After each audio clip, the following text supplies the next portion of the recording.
A special thank you to each of our subscribers who make this channel possible. Here's today's story. In a significant move aimed at enhancing safety standards in childcare centers across Australia, the federal government is set to introduce fast-tracked legislation allowing federal officers the authority to conduct unannounced spot checks. This decision comes in the wake of alarming reports involving a childcare worker in Melbourne who has been charged with over 70 offences related to child abuse.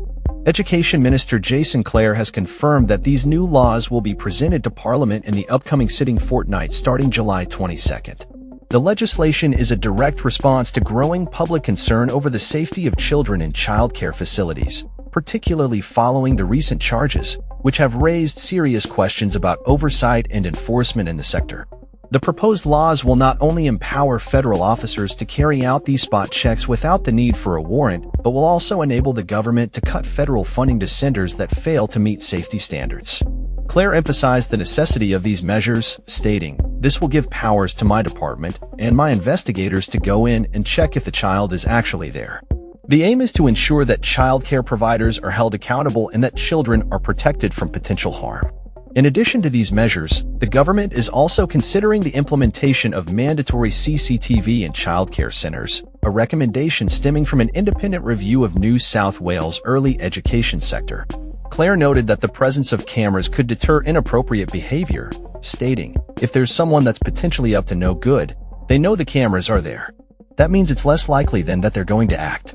The urgency of these legislative changes has been echoed by various political figures, including National Senator Bridget McKenzie, who commented on the government's newfound awareness of the need to support businesses and improve safety standards in childcare. "It's like the government finally has woken up," she remarked, stressing the importance of reducing red tape and focusing on deep reforms that would benefit small businesses and enhance productivity. The proposed legislation and additional safety measures come at a critical time as the federal government seeks to regain public trust in the childcare system.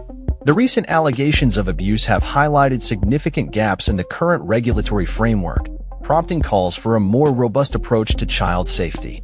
Advocates, including Hetty Johnson, founder of the charity Bravehearts, have urged for a nationally consistent approach to safeguarding children, advocating for tougher penalties on organizations that fail to meet safety standards.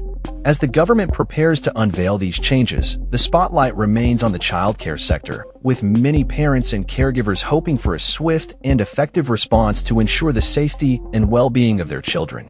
The upcoming parliamentary session will be crucial in determining the future of childcare safety in Australia, as lawmakers grapple with the delicate balance between regulation and support for the industry. In related news, the economic landscape is also undergoing significant scrutiny, with Prime Minister Anthony Albanese scheduled to deliver a speech at News Corp's Australia Economic Outlook event. The Prime Minister's address is anticipated to focus on the nation's economic recovery and the government's plans to bolster support for businesses, particularly in light of the challenges posed by the COVID-19 pandemic. As the government navigates these complex issues, the introduction of new childcare safety laws will undoubtedly be a focal point in the ongoing discussions about the future of early childhood education in Australia. That's all for this story. We upload videos every day covering many different subjects, so hit that subscribe button to stay informed. Thanks for watching.